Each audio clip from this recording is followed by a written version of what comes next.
Sim. Então, pessoal, né? Boa noite, reiniciando aí, todos estão de acordo com a gravação, logicamente, creio que sim. Nós vamos voltar à nossa discussão, nós vamos discutir um ponto bastante específico, certo?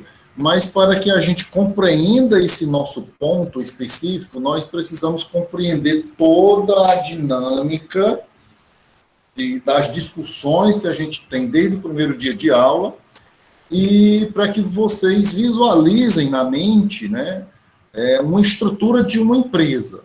Isso é fundamental, né? Sabemos da importância de normas jurídicas para a execução das atividades de vocês, do administrador e da administradora de empresa, do gestor e da gestora contábil, e do gestor e da gestora de recursos humanos, aí é indiscutível, por isso que a gente discute essas estruturas do direito, estrutura jurídica, tá? Mas para que a gente possa compreender exatamente o nosso ponto de hoje, que é o 3.7, que é a desconsideração da personalidade jurídica e algumas discussões voltadas para o comportamento do consumidor, e aí a gente finaliza a relação consumerista. Boa noite, Saulo. A gente finaliza a relação consumerista, vamos saber por que é que nós vamos discutir hoje a desconsideração da pessoa jurídica, né? Eu já toquei nesse ponto muito rapidamente, quando a gente estava tratando das sociedades empresariais, especificamente quando a gente tratou da sociedade limitada, tá? Mas nós vamos compreender dentro de uma dinâmica maior, tá? Logicamente que nós precisávamos e fizemos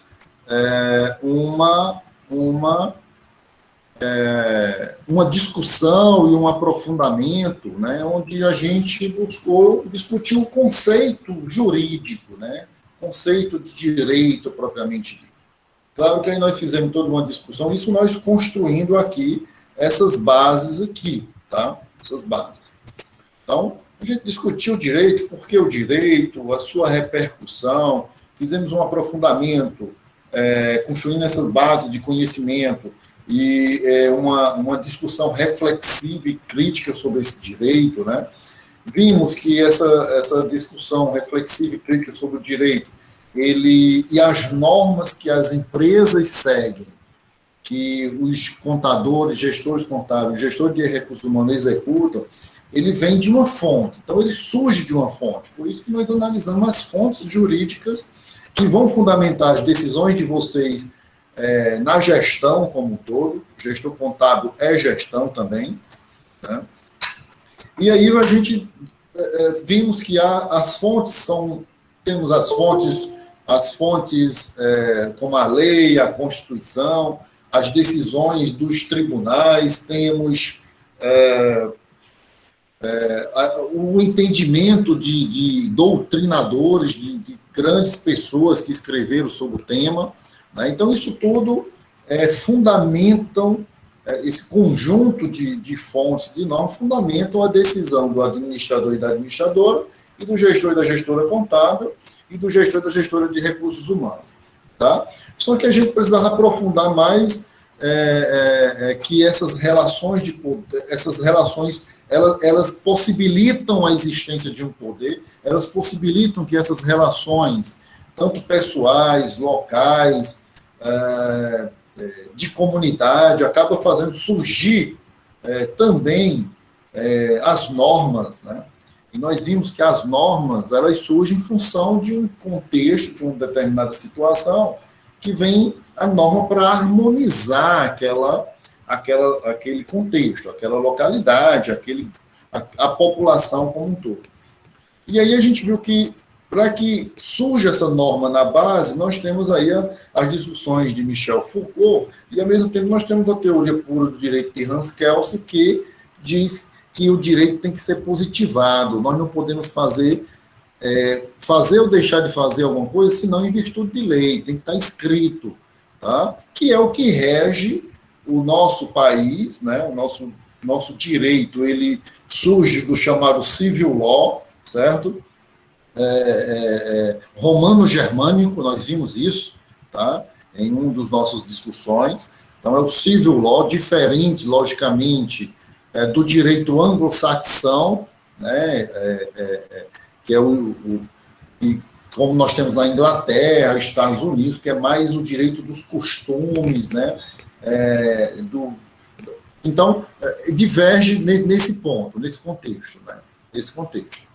E a gente viu que essa discussão é de fundamental importância, mas o nosso direito ele é eminentemente civil law, um direito escrito positivado, certo? Evidentemente dentro da teoria pura do direito de Hans Kelsen.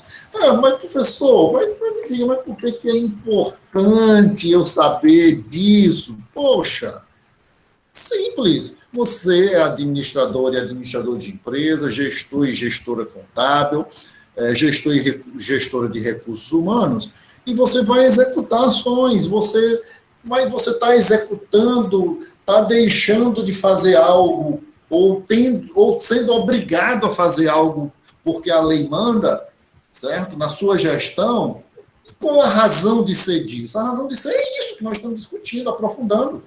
Tá? Ela tem uma base pontual que fez surgir todo esse contexto. Né? E claro que dentro desse contexto nós analisamos também que nós precisamos saber interpretar essa norma, e essa interpretação da norma a gente aplica sempre, em todo o nosso curso, toda a disciplina, como a gente discute isso lá em Direito Tributário, sobre a interpretação declarativa, extensiva, restritiva, que restringe a norma, né? Mas nós precisamos saber que ela tem que ser válida porque ela tem um nascedouro lícito, legal, e ela também, essa norma, ela está em vigor, por isso que as pessoas são obrigadas a cumprir, e ela tem um resultado necessariamente. Quando nós construímos essa base, pessoal, de discussões, a gente subiu, e aí a gente, hipoteticamente, construímos uma empresa. Aí a gente discutiu as sociedades empresariais, pessoa física, pessoa jurídica, a personalidade jurídica que faz com que crie de forma legal, efetiva, lógico, uma empresa, né? Então, sociedade empresarial na junta comercial, sociedades civis, sociedades comuns junto ao cartório de registro de imóveis, e a gente foi verificando os tipos societários, e aí a gente viu os tipos societários, os tipos de sociedade, né? Quando nós vimos os tipos societários, certo? Nós precisávamos movimentar essa empresa, tá? Então, você é administrador e administrador de empresa, você é gestor, gestora contábil, você é gestor, gestora de recursos humanos. Tranquilo. Você está aqui, deixa eu colocar aqui para carregar aqui meu computador. Deixa eu só deitar aqui. Você está com a empresa aqui. Sim, mas você vai ter que executar negócio. Então, a gente analisou os negócios jurídicos. Boa noite, João. A gente analisou os negócios jurídicos. Como é que requisitos nós temos nessa movimentação da empresa aqui? Né? Negócio jurídico. Logo em seguida, nós vimos também que esses negócios jurídicos podem, evidentemente, gerar direitos e obrigações, e a gente viu que dentro dessas particularidades, dentro dessas possibilidades, se nós tivermos, por exemplo, uma relação de consumo, temos um fornecedor, um produto ou um serviço e um consumidor, então essa relação de consumo ela vai gerar direitos e obrigações. Aplica-se uma legislação específica, que é o Código de Defesa do Consumidor, para equilibrar a parte mais frágil dessa relação de consumo, que seria o consumidor. Então existem vários direitos nesse sentido, né? Quando foge da relação de consumo, aplica-se as regras do Código Civil. E aí a gente mostrou, né, a questão da possibilidade de ter, no Código Civil, de ocorrer as reparações por danos morais e materiais de forma bastante própria, né?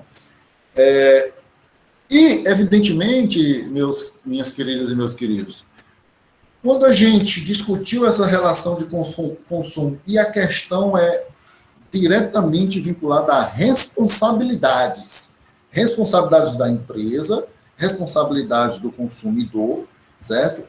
sobre um produto ou um serviço, tá? Responsabilidades. E então a gente aprofundou mais ainda dentro do Código de Defesa do Consumidor as responsabilidades voltadas para pelo fato do produto ou do serviço e uma responsabilidade pelo vício do produto e do serviço, tá? Então, veja bem, vamos entender com bastante propriedade. Nós agora, depois que eu fiz esse introdutório, nós estamos com essa empresa montada na mente, constituída na nossa mente, né? Tenho certeza que vocês estão aí com ela constituída na mente. Você pode se colocar de dois lados, você como consumidor e vocês aí como empresários. E vocês como empresários. Como consumidor reivindicando um direito e vocês como empresário tentando se defender de um possível direito que o consumidor teria, que vocês, empresário, ou buscaram corrigir, ou entende que não, o senhor consumidor não tem esse direito. Então, vocês podem se colocar dentro dessa situação, dessa perspectiva são duas situações que se colocam, dentro dessas duas possibilidades, sem nenhum problema, tá? Sem nenhum problema. E aí a gente analisou, meus doutores e minhas doutoras, que essa responsabilidade pelo fato é quando um produto necessariamente, ele causa um dano, pode ser físico, psicológico a alguém, certo? E esse dano, ele é externo. A gente usou de forma bem característica quando um produto explode, e aí a gente viu várias, com bastante propriedade, todas essas possibilidades, né? E existe também uma responsabilidade, que é a responsabilidade pelo vício. Ou seja, ele não tem algo externo, mas é algo que está vinculado à qualidade. Esse apontador, que é uma caneta, logicamente, mas da Wacom, que é a mesa digitalizadora que a gente usa aqui, ela não serve, não está funcionando. Então, ela tem um vício de qualidade. E isso gera, necessariamente, danos. Isso aí nós sabemos que gera, necessariamente, danos, né, para o consumidor e possíveis responsabilidades para o empresário, né? Isso aí nós sabemos de forma própria. Tá? No entanto, pessoal, por suposto embargo, nós temos que analisar dentro desse contexto, deixa eu ver aqui, tá? Eu gosto de usar minha mesa digitalizadora, o nosso quadro branco. Nós temos que analisar dentro desse contexto aqui, pessoal, que se nós temos aqui uma responsabilidade, deixa eu pegar aqui a caneta preta, uma responsabilidade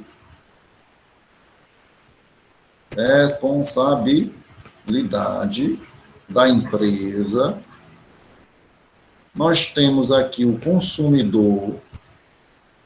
Pessoal, essa letra maravilhosa é a minha.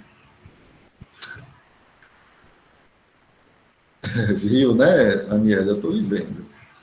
E nós temos aqui um produto ou um serviço. Tá?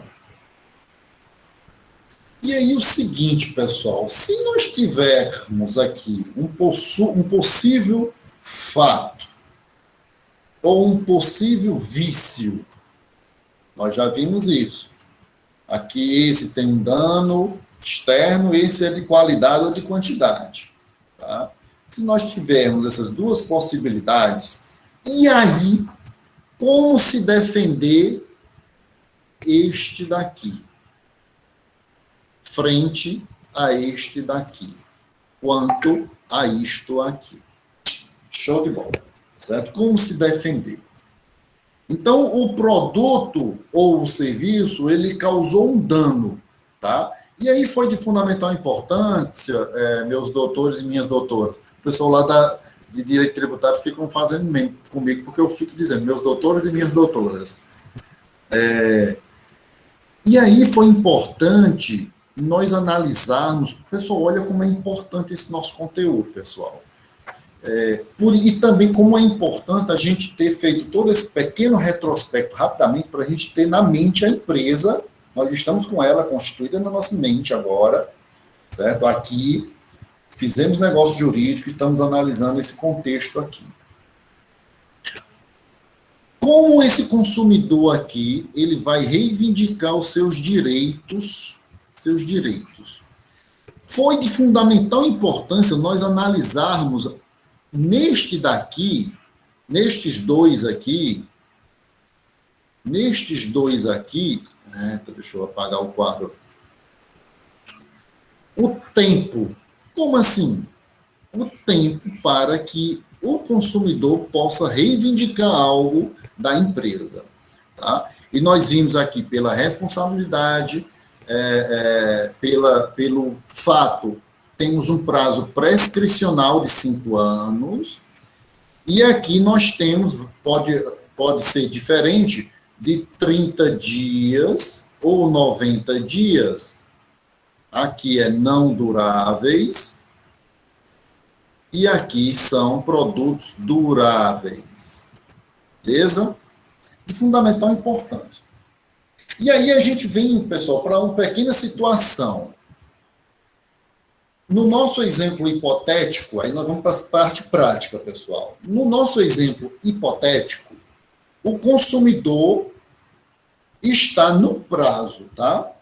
Ele está no prazo, certo?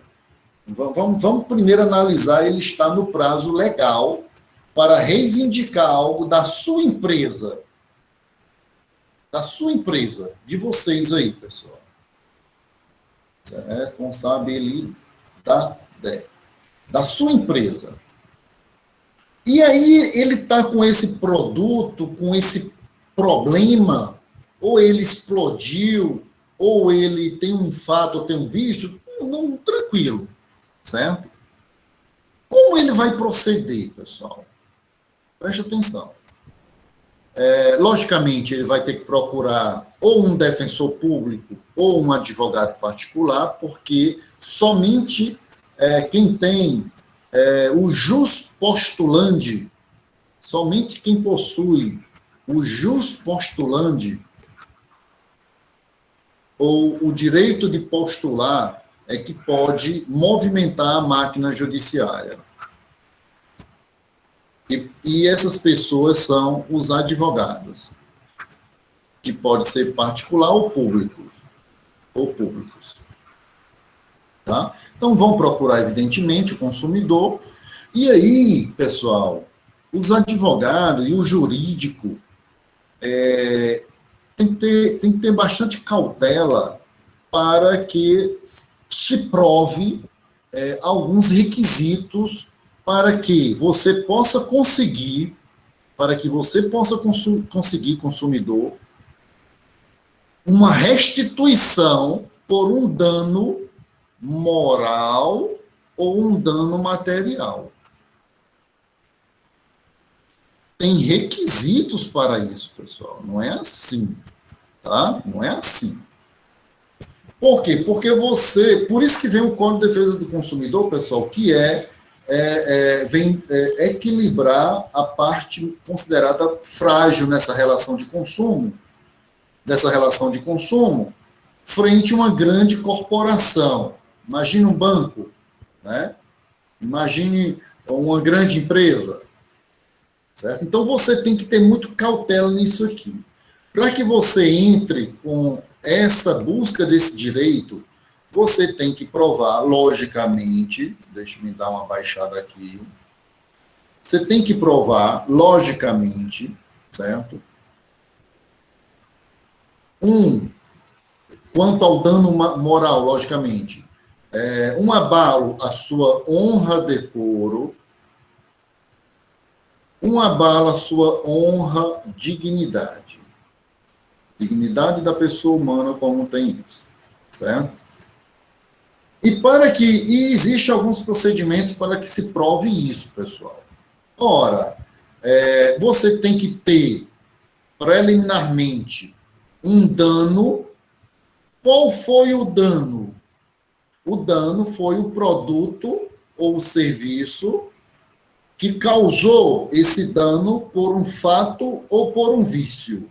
Por um fato ou por um vício.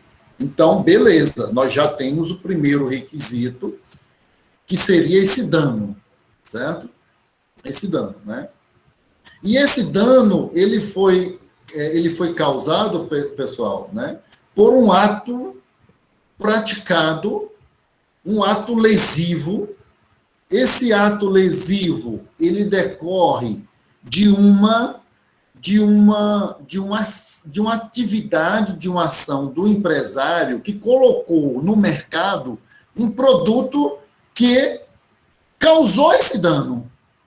Então, o empresário, por isso que é muito importante, o empresário ou o fornecedor, ele colocou no mercado um produto que causou esse dano. Ou ele explodiu, ou ele tem um problema de qualidade. Celular explodiu, ou o celular não funciona, ou o notebook não funciona. Então, nós temos necessariamente aqui, da parte da empresa, um ato lesivo. Ou seja, ele causou uma lesão. E nós temos, da parte do consumidor, um dano que foi necessariamente experimentado. Nós temos um dano experimentado. Isso tudo tem que ficar provado e caracterizado, pessoal. Um ato lesivo, o produto ou o serviço que causou esse dano, ou pelo fato ou pelo vício, e um dano que foi um prejuízo que atingiu a minha honra, decoro e a minha honra, dignidade como consumidor. Pessoal, eu advogo nessa área aí há anos. A minha especialidade é essa área. Eu processei muitas empresas e muitos bancos. Tá? Então, você tem... isso tudo, pessoal, é para a gente chegar... Nós estamos aprofundando para poder a gente entender o ponto principal do nosso conteúdo de hoje. Tudo é nosso conteúdo, logicamente, mas pelo nosso conteúdo programático, nós temos um ponto específico. Eu não posso, seria uma irresponsabilidade minha, seria uma irresponsabilidade do professor, e eu não sou assim, chegar e, de repente, falar somente do ponto, sem que a gente construa uma cadeia de entendimento. Ó. Não é possível isso.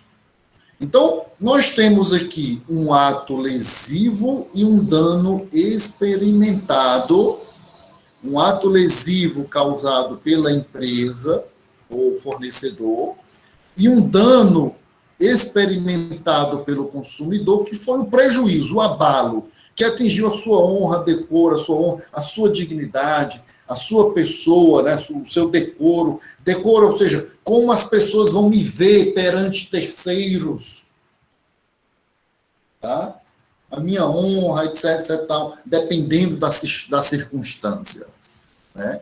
E essa prova, ela é tão elementar que a gente tem que provar o chamado nexo de causalidade. Nexo de causalidade. Por que é importante, meus doutores e minhas doutoras, da administração, das ciências contábeis e da gestão de recursos humanos? Por que é importante? Porque você vai, com segurança, movimentar a máquina judiciária com uma consistência de direitos, certo? Consistência de direitos. Tá? Ou seja, há uma possibilidade, uma possível acertabilidade no seu direito. Há uma possível, quase que, certeza de que tu poderás ganhar essa indenização por danos moral e material. Tá? Então, esses são os requisitos primordiais dentro dessa situação. Tá? Que, meus doutores e minhas doutoras, se eu tenho por exemplo, um dano mais grave de algo que explode na minha mão, me causa um ferimento, não algo trágico, mas me causa um ferimento na minha mão. Então, entende-se que isso, aí você, logicamente, vai para o hospital, é importantíssimo ir na delegacia fazer um boletim de ocorrência, é de fundamental importância requerer que o delegado encaminhe para o IML, para que seja feito um exame de corpo de delito, uma perícia, de fundamental importância isso. É prova conditio sine qua non, a prova, condição sem a qual não para o sucesso de sua reivindicação do seu direito junto com o amparo no Código de Defesa do Consumidor, certo? Então, são situações extremamente importantes, que isso é a prática, pessoal, é a prática, tá? É a prática. Só aceitar aqui um colega, a colega Aureana. Essa é a prática, tá? Então, com este direito consolidado, praticamente, você, com todas essas provas que eu falei para vocês, você então vai entrar pedindo essa indenização aqui. No entanto, por suposto embargo, o dano moral é muito difícil de ser provado o dano moral. Ele é muito subjetivo, e até já me perguntaram outro dia se não tinha como quantificar. Tá? Aí eu falei, pessoal, o estado do Ceará, dependendo do tipo de dano, em algumas situações, por exemplo, negativação no SPC, aí eu estou saindo só aqui, negativação no SPC, estado do Ceará, 3, 4 mil reais. Se tu fizer um acordo de 3 mil, tá show. Pernambuco, que eu advogo lá, eu tenho um AB lá, 8, 10 mil reais. Se tu fizer um acordo de 7 mil, tá show. Tá? Certo? Mas quando esse dano ele causa um ferimento por uma responsabilidade pelo fato, então nós temos um prejuízo maior. Então, esse dano aí, você pode pedir de 20 mil reais para cima, 50 mil, 100 mil reais, possivelmente de dano moral, certo? No entanto, você tem que calcular também o dano material. Como é que se calcula o dano material? O dano material, você tem que demonstrar o dano material. Luciano trabalha com o computador. Se ele não tem como, vai ficar alguns meses sem usar as mãos, então ele está sendo prejudicado necessariamente no seu trabalho, vai deixar de receber valores do seu trabalho, então nós temos um dano material. O dano material afeta diretamente o seu patrimônio, a sua renda patrimonial. E tudo tem que ser demonstrado. Beleza. Então você adentra na justiça com esse dano material, certo? E aí, meus doutores e minhas doutoras, vai ter uma audiência de conciliação, certo?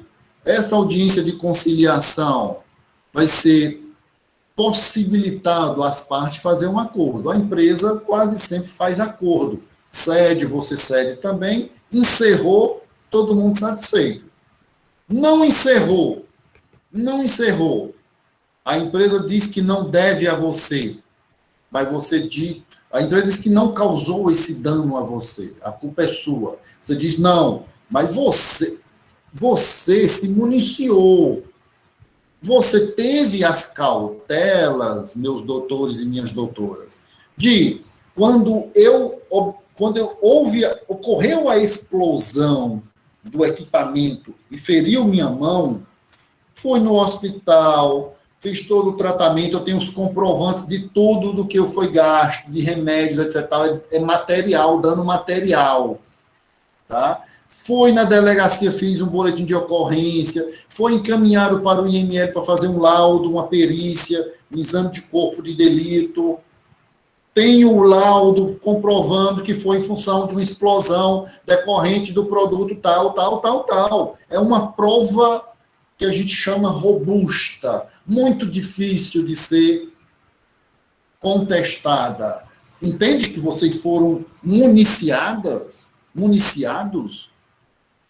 Então, ter cautela, ter calma. Tá? E aí a empresa, o fornecedor diz, não, eu me devo. Se não tem acordo na audiência de conciliação, vai para a segunda fase, que é a chamada audiência de instrução probatória, onde vai ser provado tudo. Você pode, nessa audiência de instrução, apresentar testemunhas, a empresa também apresenta testemunhas, certo? E depois que termina essa audiência de instrução, o juiz vai julgar o processo. Tá? O juiz vai julgar e vai dar uma sentença nesse processo. Tá? O juiz vai julgar e vai dar uma sentença nesse processo. Certo? E quando o juiz vai julgar, logicamente, e ele sentencia, ele vai fazer o chamado sum cuique tribuere. Sum cuique tribuere. Ele vai dar o direito a quem tem direito. Vai dar a cada um o que é seu. Sum cuique tribuere. É dar a cada um o que é seu. É dar o direito a quem tem o direito. Dentro desse nosso exemplo, o que é que acontece? O juiz condenou a empresa a pagar ao consumidor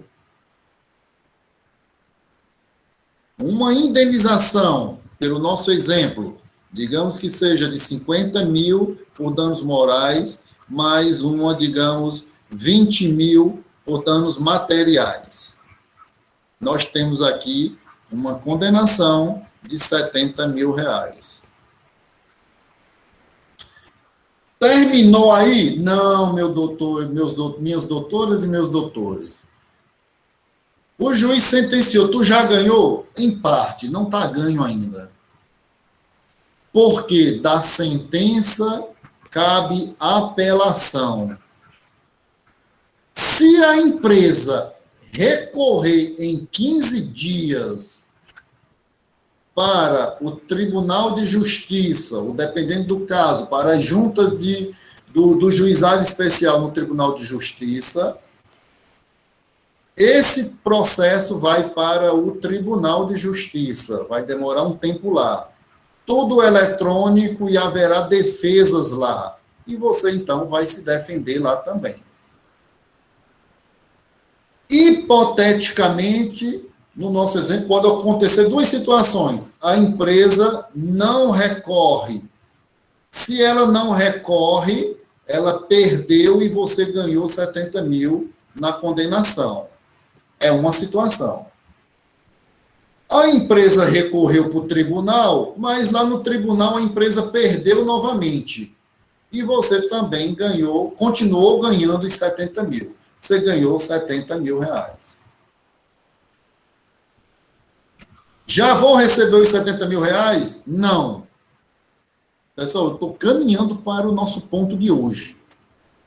Só conseguiríamos entender se eu fizesse todo esse caminho. Você já vai receber os 70 mil reais por indenização por danos materiais e morais em função daquela explosão daquele produto que foi uma responsabilização pelo fato do produto que a empresa vai ter que pagar? Não. O processo você ganhou já, ou porque a empresa não recorreu aqui, ou porque você ganhou aqui no segundo grau. Aqui é primeiro grau. Aqui demorou mais, lógico, né? Aqui com certeza demorou mais, no segundo grau demorou mais. Beleza. Você já vai receber? Não. Deixa eu ver o que alguém falou aqui. É difícil, Fernando, 50 mil, mas é só o nosso exemplo hipotético. Você já vai receber? Não. O processo, o juiz vai lhe intimar pelo seu advogado para você requerer o que for de direito. Pessoal, as empresas passam por isso que eu estou dizendo para vocês constantemente. Eu vou lhe dizer agora uma coisa para vocês, pessoal. Eu acho que eu disse já para vocês. Tinha um colega de vocês que pagou essa disciplina comigo, ele é empresário. E aí eu fiz, foi em março do ano passado, a gente começou presencial, depois veio a pandemia e suspendeu o presencial. E a gente estava em sala de aula, certo? Presencial, e eu advogava para uma outra empresa, e a esposa que é uma das donas dessa empresa, falou, mas Luciano, doutor, por que que a gente tem tanto processo? Tudo a gente está sendo processado. E eu fiz eu dei a seguinte resposta para esse empresário que eu advogo para essa empresa. Você, empresário, vocês aí, pessoal, vocês, não querem ter processos judiciais? Não crie empresas. Seja empregado de alguém. Porque eu duvido um empresário que não tem um processo. Ah, mas é processo porque ele age de forma ilegal? Não, pessoal, não. Professor. Oi, Roberto. Eu já tenho esse pensamento desde agora. Pronto, perfeito. Entendeu? Então, ó, é porque você que criou a empresa está agindo de forma ilegal? Não, pessoal. Não é isso. É porque há direitos e muitos direitos. O consumidor entende que foi mal recebido pela sua empresa. Ela pode lhe processar. Ela pode lhe processar. E lhe processa. E aí? Isso é normal, pessoal. Isso é normal. Isso é normal. Tá? Quando você tem que ter, eu já falei para vocês, é um bom jurídico, você tem que ter, dono de empresa, um excelente contador, contratar aqui o escritório de contabilidade das empresas, dos contadores que estão aqui, dos futuros contadores, gestores contábeis, tem uma excelente gestão de recursos humanos, são os 3 células estratégicas numa empresa, estratégicas, tá? Não é aquela rotatividade, não. Pessoal, às vezes o pessoal muda de contador como se muda de roupa. Aí tu já pensou uma empresa, aí entra o contador que conhece já toda a estrutura da empresa, tributária, etc e tal, aí de repente o dono vai, ou porque tem o filho do dono que não gostou de alguma coisa, tira o contador, entra outro contador, aí lá vai o contador ter que analisar toda a empresa para poder conhecer a estrutura tributária da empresa, para poder empreender estratégias na empresa. Não, gente, faça isso não. Faça isso não. E esses profissionais são caros. Eles estão à sua disposição, doutor e doutor empresário. Vocês que vão ser empresários aí, criar empresa. Tanto os administradores e administradoras vão criar empresas, como os contadores, gestores contábeis e gestoras vão criar empresa de prestação de serviço, vão ganhar muito dinheiro. E os gestores de recursos humanos podem montar empresa de consultoria. Pode ser vice-presidente de recursos humanos de uma grande empresa e ter sua empresa de consultoria, rapaz. Todos são empresários. Nós já vimos os tipos societários. Já vimos isso. Tá? Então, só essa parte aqui, pessoal, nessa questão de processo. Normal. É normal. É tranquilo. Tá? Então, só voltando aqui para nossa discussão, para a gente compreender o ponto de hoje, que vai ser bem, bem objetivo. Tá? Espera ainda, que aqui ele deu um zoom aqui ao contrário aqui nesse. Bora, pronto, beleza. Então, voltou, você teve a sentença de 70 mil, certo? E vai requerer o que for de direito. O que é que você vai fazer com o seu jurídico? Você já vai receber? Não, você vai requerer o chamado cumprimento de sentença. O que é o cumprimento de sentença? Se você... Tem duas situações que podem demorar aqui. Se você pedir mais de 70 mil reais, porque isso aqui tem que ser atualizado, se os seus cálculos atualizados não forem realmente os cálculos de acordo com a decisão da sentença, a empresa poderá, logicamente, contestar esses cálculos e pode demorar mais tempo, tá? No entanto, digamos que ultrapassada essa situação, você requeriu o cumprimento de sentença e o juiz determinou que a empresa pagasse no prazo legal. Empresa pagar. A empresa, no prazo legal, não pagou. Agora nós estamos aqui numa situação. A empresa não pagou. Olha só, pessoal, a empresa não pagou. A empresa era uma sociedade limitada, não pagou. Não vou dizer o que é uma sociedade limitada, que nós já falamos sobre isso. Vocês lembram demais. A empresa não pagou. E aí, você vai requerer ao juiz o bloqueio das contas da empresa. O juiz vai entrar no chamado Bacenjude, que é o Sistema Nacional junto ao Banco Central, vai colocar lá o CNPJ da empresa. Meu filho, sabe o que acontece quando o juiz dá um comando aqui? Ele bloqueia todas as contas em todos os bancos públicos e privados do país. Aqui posso dizer palavrão não, viu, gente? Posso dizer palavrão não, estamos gravando, Roberto Rio, né?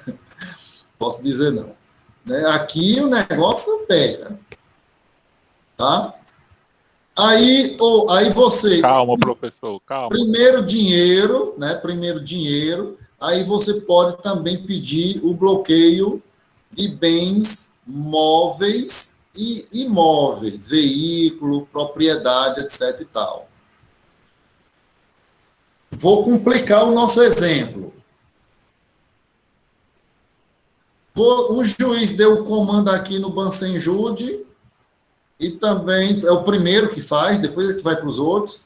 E aí, o que aconteceu?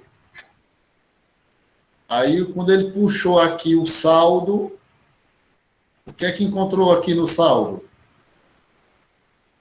0 em conta bancária dessa empresa. Você tem 70 mil reais para receber de 0 nas contas. E aí, doutor e doutora? Você tem 70 mil reais para receber de danos morais. Pessoal, eu processei uma empresa, a empresa... Vocês lembram de uma empresa de avião? Eu acho que foi uma... não, eu não vou dizer o nome por uma questão ética. Tinha uma empresa de avião, ela fazia rota aqui em Juazeiro, e eu todo ano eu participo de um congresso internacional em Salvador, certo? E teve um ano que eu comprei todas as passagens, ia eu e minha prima, certo?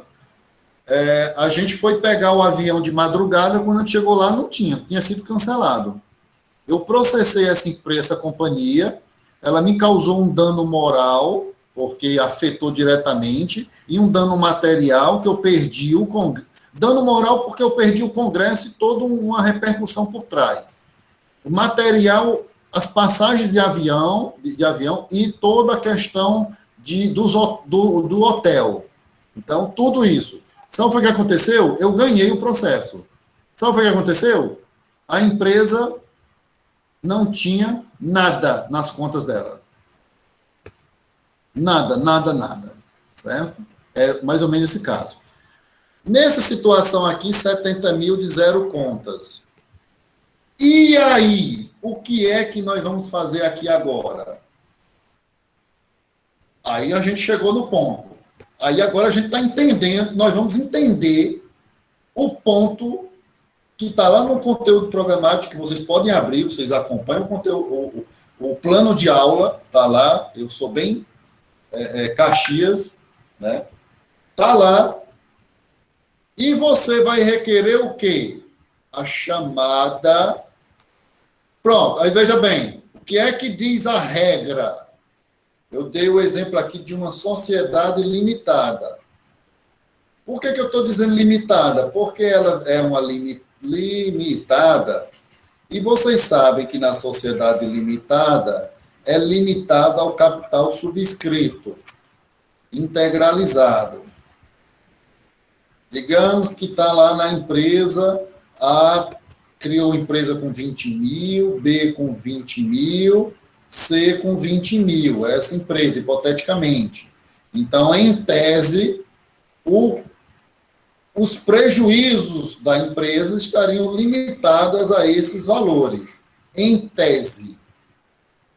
Em tese. No nosso exemplo aqui hipotético, que acaba sendo verdadeiro em muitos casos, você vai requerer ao juiz o quê? A desconsideração da pessoa jurídica na relação de consumo.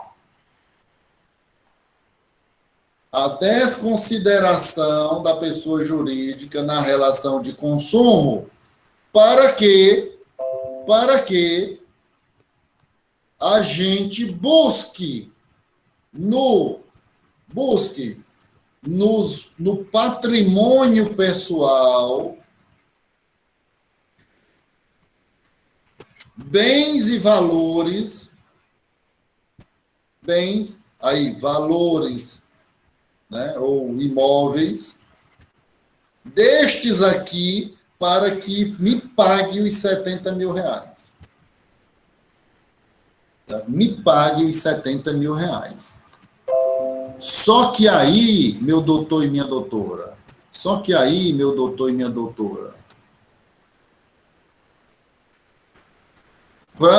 temos que analisar a desconsideração da personalidade jurídica. Nós vimos, meus doutores e minhas doutoras, vocês estão vendo a visualização? Não, né, pessoal? Deixa eu ver se eu estou apresentando. É porque ele fechou aqui automaticamente. Beleza. Mas eu ia parar mesmo. Só a visualização, o que eu estou compartilhando para poder falar com vocês aqui, cara a cara aqui, no presencial. Aí, meus doutores e meus doutores, beleza, Tatiana. Ora, você vai requerer a desconsideração da personalidade jurídica. E nós já vimos. A personalidade jurídica, aí vem, olha só como há uma sequência. Quando é que uma empresa adquire a personalidade jurídica? Quando ela é registrada. Ela tem CNPJ. Tá? Então, nós criamos uma limitada com 3 pessoas, tem um capital subscrito, hipoteticamente, 20, 50, 50. Tá? E nós o CNPJ dela foi criado, essa limitada, com esses valores. Nós vamos quebrar isso aqui. Quebrar a regra, que é limitar-se ao capital subscrito, o capital que foi integralizado, quebrar para que o patrimônio pessoal meu venha socorrer e pagar as dívidas. Só que não é assim não, aleatório não, tá? Não é assim não, tá? Mas nós vamos... Tão fácil, né, professor? Não, isso, exatamente. Nós vamos já analisar os requisitozinhos, Roberto e colegas. Nós vamos quebrar isso aqui para puxar. Olha só, minhas doutoras e meus doutores. Se eu fosse falar diretamente só da desconsideração da personalidade jurídica, sem fazer esse caminho, ia ficar um pouco, né, talvez complicado da gente compreender por que é que nós chegamos agora, nesse ponto. Tá? E aí nós vamos ver aqui, meus doutores e minhas doutoras? Exatamente nesse ponto. Olha como vai ficar bem mais compreensível. Deixa eu ver, meus doutores e minhas doutoras. Deixa eu pegar aqui minhas... Deixa eu ver. Não, isso aqui é de direito tributário. Bora ver aqui. Só um minutinho aqui, pessoal. Bora ver se é esse. Pronto. Estão vendo aí? Tá vendo aí, pessoal? Estou vendo aqui o dedo de Robério, beleza. Só que aí, minhas doutoras e meus doutores, da administração, das ciências contábeis e da gestão de recursos humanos, nós temos que analisar aí alguns requisitozinhos. Tá? Para que a gente consiga essa... Deixa eu pegar aqui o pincelzinho vermelho. Essa desconsideração, essa quebra da pessoa jurídica para o que o patrimônio pessoal venha saldar a dívida e pagar aqueles 70 mil hipotético, nós temos que analisar algumas teorias. E aí nós temos duas teorias, que é uma chamada teoria menor e uma teoria maior. Tá? Teoria maior e uma teoria menor. Tá? Dentro da teoria menor, para que se caracterize e possibilite essa quebra da pessoa jurídica e traga o patrimônio pessoal, nós só precisamos provar que ocorreu um prejuízo ao credor. E aí vem o Código de Defesa do Consumidor, que é o CDC, que ele vem proteger, possibilitar esse benefício ao consumidor. Ele só precisa demonstrar que houve um prejuízo. Ele tem um crédito, ele é credor de 70 mil da empresa, e ele demonstra o prejuízo. Aí, pelo Código de Defesa do Consumidor, é tranquilo, o juiz vai quebrar a pessoa jurídica para que o patrimônio pessoal venha pagar a dívida. Tá? Por quê? Porque é uma relação de consumo. Tá? Extremamente, é a chamada teoria menor. Teoria menor porque ela não exige uma grande complexidade. Ela não exige uma grande complexidade. Tá? E onde está isso? Vamos para o par. Está lá no artigo 28 do Código de Defesa do Consumidor.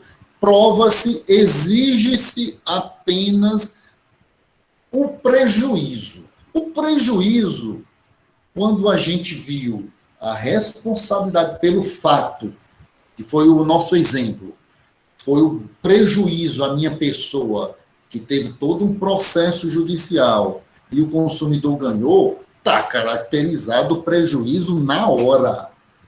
Na hora.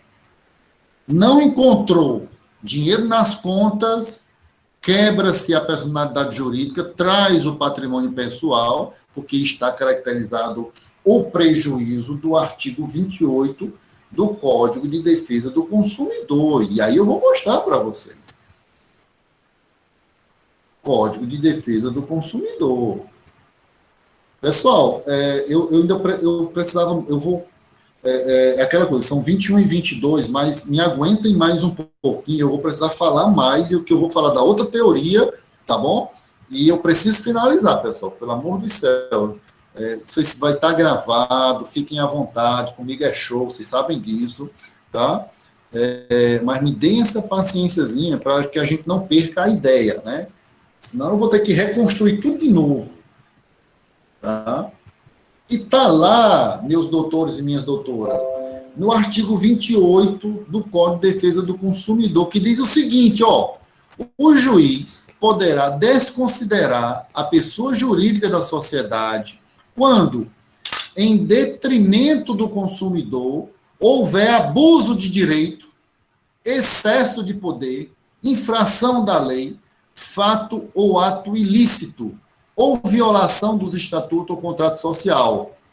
A desconsideração também será efetivada quando houver falência, estado de insolvência, encerramento ou inatividade da pessoa jurídica provocada por má administração. Também é possível dentro dessas condições, tá? Então, há o prejuízo, certo? Há o prejuízo da parte do consumidor em relação à empresa propriamente dita. Em relação à empresa propriamente dita. Então, esse é o primeiro ponto, certo? Esse é o primeiro ponto, certo? E existe, meus doutores e minhas doutoras, uma teoria maior da desconsideração da pessoa jurídica. Não se enquadra numa relação de consumo. E aí? Não se enquadra, hipoteticamente, numa relação de consumo. E aí? Eu posso quebrar essa pessoa jurídica para o patrimônio vir e pagar os credores, certo? É possível isso? É possível isso? Aí vocês vão dizer o seguinte, mas Luciano, me diga aí, como assim? Por exemplo, pessoal, uma empresa comprou de outra empresa. Uma empresa comprou de outra empresa, certo? Hipoteticamente, pessoal. Ela não entregou o produto. Essa empresa A processou a empresa B, certo? Pediu danos, etc, tal, a restituição do produto, etc, tal. Não encontrou. Ela é credora de um valor X. Não encontrou dinheiro, etc e tal. Ela, então, pediu a quebra da personalidade jurídica dela. Tá? A empresa A comprou um produto da empresa B, mas esse produto não é para a comercialização dessa empresa. Por exemplo, vou dar um exemplo agora, para a gente entender. Essa empresa A, ela vende carros. A empresa A vende carros. O comércio dela, a comercialização, a atividade dela é carro, beleza? É carro. A empresa B, ela vende produtos de limpeza. A empresa B vende produtos de limpeza. A empresa A comprou o produto de limpeza da empresa B. Ora, o produto de limpeza aqui não está vinculado à atividade fim dela, que é de carro. Era para o seu consumo próprio, propriamente dito. Propriamente dito, certo? Consumo para manter a empresa, evidentemente, limpa, etc, tal, essas coisas, né? Logicamente, quando ela processou ela nessa relação de consumo, certo? E não encontrou dinheiro aqui, ela pediu a quebra da personalidade jurídica. Certo? O negócio envolvendo aí não era a relação de consumo. E aí? Ela vai aplicar o quê? Ela vai aplicar a teoria maior. Ela vai para o Código Civil. Aplica-se o artigo 50 do Código Civil. Só que nessa teoria maior, pessoal, para quebrar o CNPJ, em outras palavras, a personalidade jurídica da empresa, exige, além do prejuízo, abuso de direito caracterizado por a gestão da empresa B foi fraudulenta. Houve desvio de finalidade. A empresa B começou a desviar os recursos da empresa e quebrou a empresa. Ou seja, a empresa B, os sócios da empresa B desviaram os recursos da empresa e a empresa quebrou, ficou todos os funcionários sem receber. Então, houve desvio de finalidade e, muitos casos, quando ocorre a chamada confusão patrimonial. Tá dando para entender, pessoal, a diferença aí? Não é relação de consumo, aplica-se a teoria maior, ou seja, o Código Civil do artigo 50. Só que para que ocorra a aplicação do Código Civil do artigo 50, você tem que ter tido uma gestão fraudulenta, tem que estar provado, desvio de finalidade, ou você tem uma confusão patrimonial. O que é uma confusão patrimonial, pessoal? E vocês vão ver muito isso. Pessoal, não façam isso. Vocês que vão criar empresa. Não façam isso. O que é uma confusão patrimonial? É comum. Você não sabe se o dinheiro é pessoal ou é da empresa. Você mora no mesmo local da empresa. Aí vendeu isso aqui, aí entrou no caixa. Aí você diz, aí, fulaninha, vai ali comprar ali um pacote de arroz. Aí você abre a gaveta do caixa da empresa, tira R$5, toma aqui, vai comprar um pacote de arroz. Isso é confusão patrimonial, doutor. Você não pode fazer isso. O pessoal contador aí, pelo amor de Deus, sabe demais. Você não pode. Os donos da empresa, os sócios, têm que receber os seus subsídios, o seu salário no final do mês. Separa a empresa, recebe o seu salário no final do mês. É R$20 mil.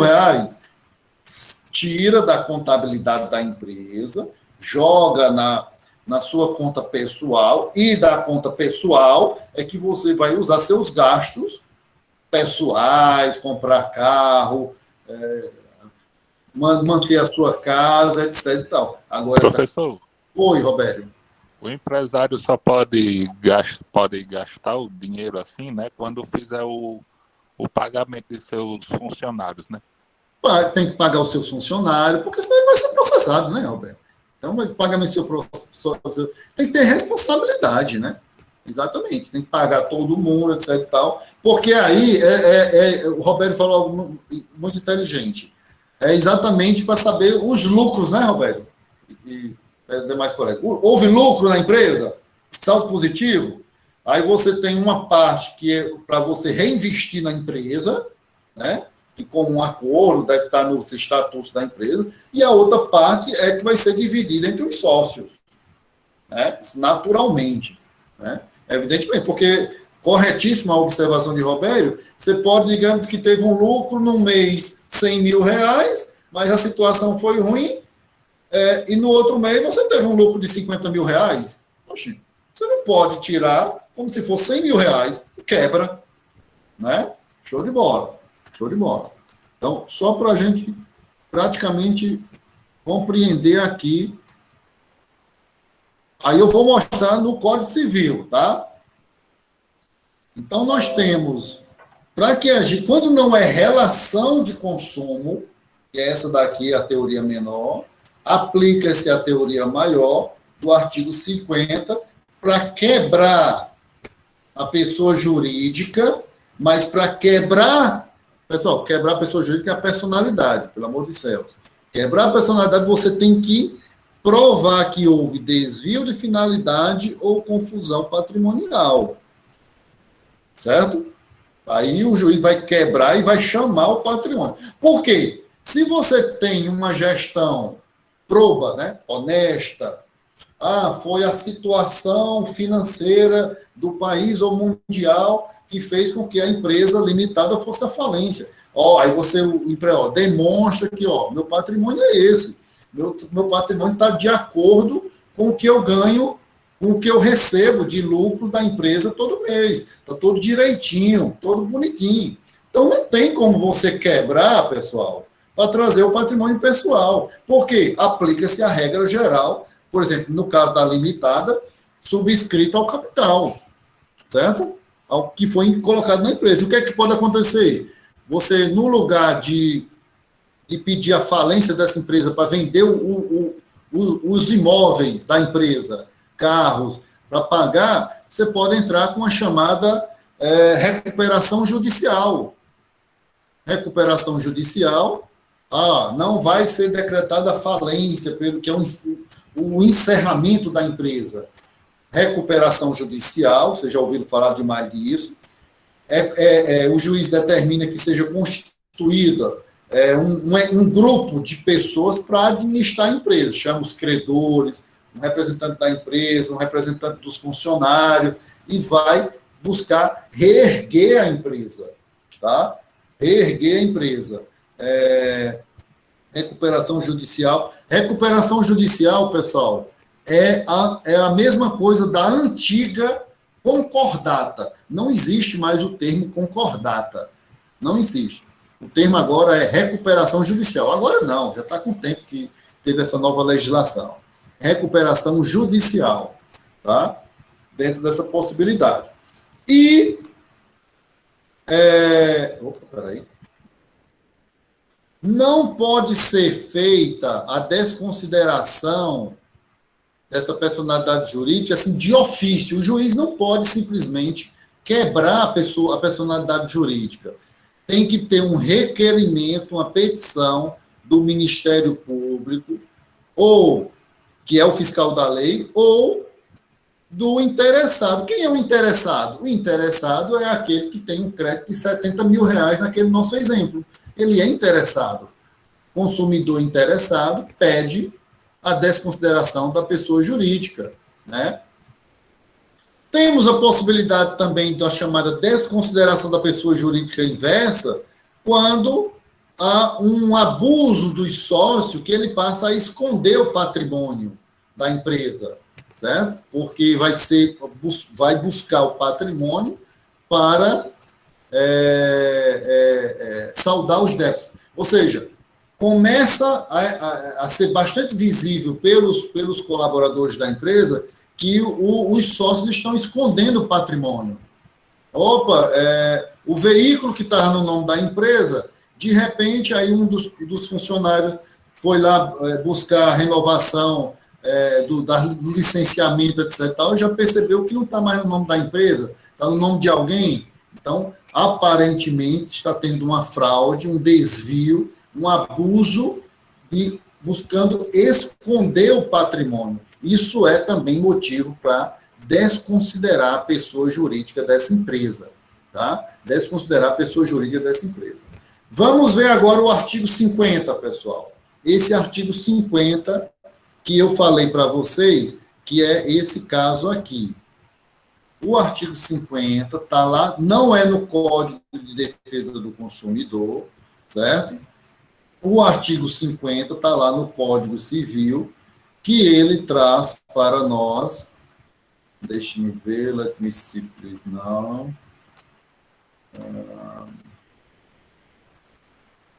Antes de chegar, o artigo 50, pessoal, do Código Civil, ele está dentro de um título que é o título das pessoas jurídicas, tá? Pessoas jurídicas. E nesse título das pessoas jurídicas, ele diz aqui quem são as pessoas jurídicas de direito público interno e externo. As pessoas jurídicas de direito público interno, quem são elas? A União, os estados, o Distrito Federal, territórios, municípios, as autarquias públicas e as associações públicas, certo? E as empresas, demais entidades criadas por lei de caráter público. E quem são as pessoas jurídicas de direito privado, pessoal?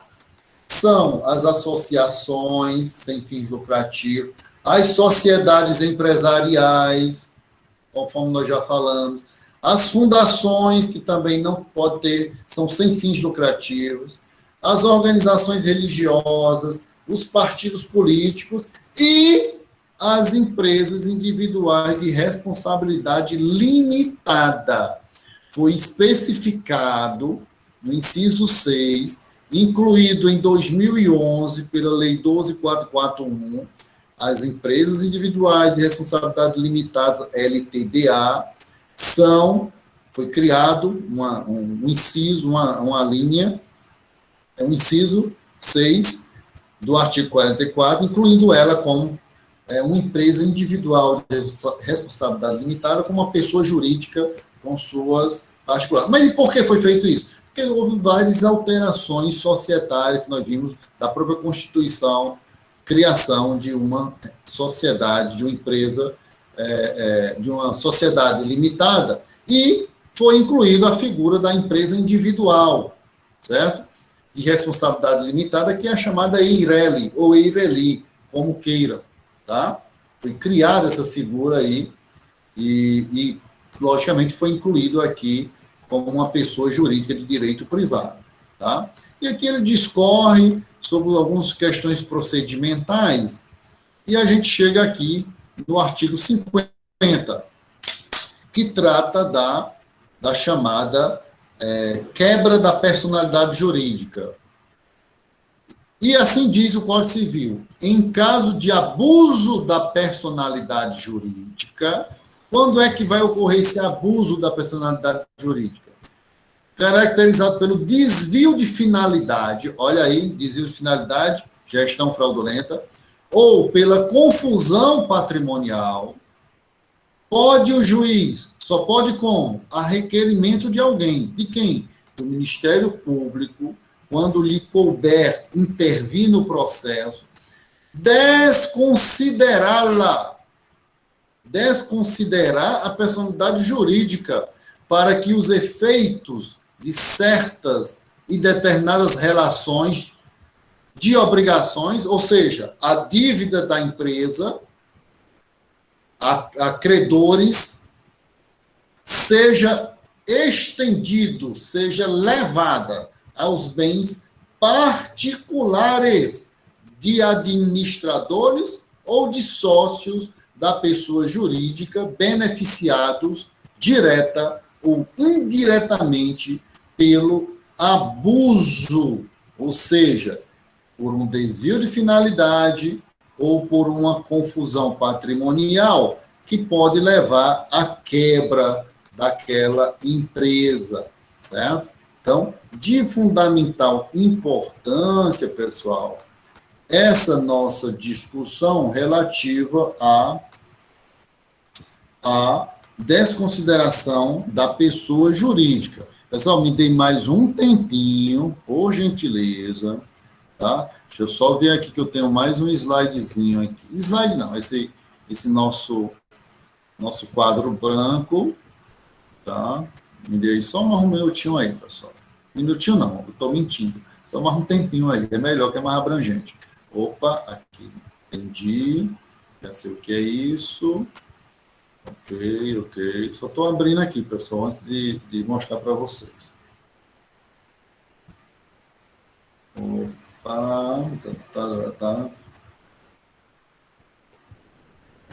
Parte. Aqui é a mesma coisa que eu mostrei para vocês, só que de uma outra perspectiva. Aquela deu bom de compreender. Vou só mostrar aqui o resumo, praticamente, pessoal, do que nós falamos. Pronto. Beleza. Uma tabela resumo. Pronto, pessoal. Ó, só para a gente fechar, pessoal. Então, nós temos aqui, pessoal, uma tabela resumozinho, vai ficar gravada aí, está sendo gravado, né? Então, vai ficar aí bacaninha para a gente ter uma revisãozinha. Então, nós temos essa tabela resumo, desconsideração da pessoa jurídica, conceito, é a extensão dos efeitos de certas e determinadas obrigações da pessoa jurídica de maneira a atingir... Quais são essas certas e determinadas obrigações? Ela deve. De maneira a atingir os bens particulares de seus administradores e os membros, quando comprovado o abuso da personalidade jurídica. Abusou da personalidade jurídica dela. Característica: é uma medida excepcional e temporária. Por que ela é uma medida excepcional e temporária? Porque a regra eu disse para vocês, a regra é que, por exemplo, uma limitada é o capital subscrito, pessoal, integralizado, é a regra. É a regra. Tá? Então, é uma medida excepcional e temporária que depende de comprovação de abuso dessa pessoa jurídica, mas aplicada em relação às sociedades. Onde está na legislação? Se for dentro da teoria menor, Código de Defesa do Consumidor, artigo 28. Se for a teoria maior, que não envolve relação de consumo, artigo 50. Tá? Hipóteses de aplicação do Código Civil. Aqui é o Código Civil, tá? Que é exatamente a Lei 10.406/02. Quando é que aplica? Quando há desvio de finalidade da pessoa jurídica, gestão fraudulenta. Quando é que é possível aplicar? Quando há confusão patrimonial entre a pessoa jurídica e os membros da própria empresa. Né? Quando é que se aplica o Código de Defesa do Consumidor, que é a Lei 8078 de 90. Quando há abuso de direito, excesso de poder, infração da lei, fato ou ato ilícito, violação dos estatutos ou contrato social da pessoa jurídica, falência, estado de insolvência, ou seja, o seu passivo está praticamente maior do que o seu ativo, né? Falando do ponto de vista contábil. Encerramento ou inatividade da pessoa jurídica provocado por má administração, se a pessoa jurídica for, de alguma forma, obstáculo ao ressarcimento de prejuízos causados ao consumidor. Isso aqui, logicamente, eu peguei, a fonte é essa, certo? Do WordPress. Tá? Isso aqui tudo é o quê? Ele causa o dano ao consumidor. Dano ao consumidor. Certo? Só provar o dano, necessariamente, o ato praticado pela empresa causou dano. Certo? Não, no CDC, não há necessariamente a prova de gestão fraudulenta, a prova de confusão patrimonial. Tivemos o dano, deverá ser indenizado. Deverá ser indenizado. Pessoal, então era isso, tá? Obrigadão aí pela paciência aí, 21h46. Alguém quiser fazer alguma colocação, alguma pergunta, se não, depois pode dar uma olhada novamente no vídeo e pode perguntar no privado, tá beleza? Alguma colocação, alguma pergunta, pessoal? Tá de boa. Beleza? Pessoal, beleza, então. Pessoal, só... Oi, ia falar alguém? Tranquilíssimo. Eu acho que eu fui bem claro, né, pessoal? Acho que deu para a gente... Eu busquei ser o máximo didático primeiro. Vocês entendem que eu tinha que fazer todo esse caminho. Porque se a gente chega só aqui, sim, mas isso aqui é aqui por quê? Né? Por isso que eu tive que construir uma lógica de pensamento. Só parar aqui. Só